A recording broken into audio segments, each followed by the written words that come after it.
All right, hey guys, here we are, hole number 1, Pro Division of the Community Cup here. Gonna take a look at this here. First time seeing this wind. Let's see what we got. Of course, I got to go first. Oh, this is usually the expert wind, so should be pretty straightforward shot here.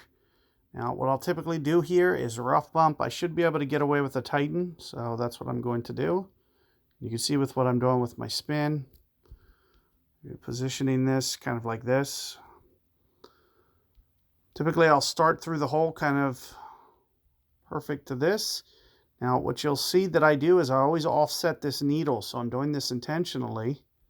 You can see how much.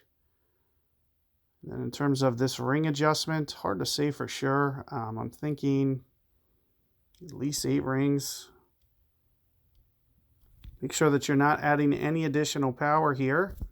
Perfect ball. That's like maybe 8.1-ish rings. That's light. Crap. I think it's plus 30%, and I went plus 20. I wish I could redo that shot. I did not want to mess that up. It's only one shot. It's probably a little bit closer to 9 rings here. Maybe even plus 35. Somewhere in there. Plus 30, plus 35. 9-ish rings was probably spot on. I only went about 8.1. And you can see how close it was. I mean, it was close. I'm usually pretty spot on with this. I'm very familiar with this wind, and I guess I just got a little bit too casual. But you will want to keep that one tip in mind that I did there, which was, you can see that I was rotating that screen specifically to a certain spot. It's because I'm moving the target up to higher ground, and the ball tends to land longer as a result. So looking on past tournaments where we've played here, I'm trying to think maybe like Fall Major.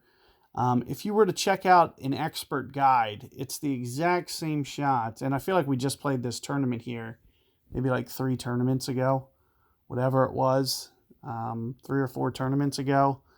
So you could technically go to the old videos. I'm not going to bother with re-hitting this one out of the bunker or anything. We're just going to forfeit this away. But that's the only shot that I recommend you guys doing. So really honing in and focusing and using the tips that I just gave you. It's the best way to get this one. It's very makeable. I usually get it every tournament that I actually used to play. It really just comes down to perfecting that amount of rotating the screen at that angle and making sure that you don't add any additional power on top of that rotation, because what ends up happening is the ball ends up launching and it carries always beyond the target. So that's the reason that we're offsetting the wind needle like that, is when you change that angle, it basically takes care. And since we're rotating farther back, when the ball ends up launching, it lands much closer to the actual target line, and then the shot actually runs out much closer to what you actually see on the ball guide. So it's kind of like a trick to just kind of get the ball to run out to the perfect weight. But it's going to require that you do it to the precise amount each and every time, and that you're very consistent. So keep all that in mind. Like I said, it's not worth hitting any other shot. And if you need to use the notebook tool, it's going to be somewhere along the lines of somewhere in this for a ring adjustment. Somewhere in the plus 30, plus 35. So good luck with that, and I will see you guys on the next one.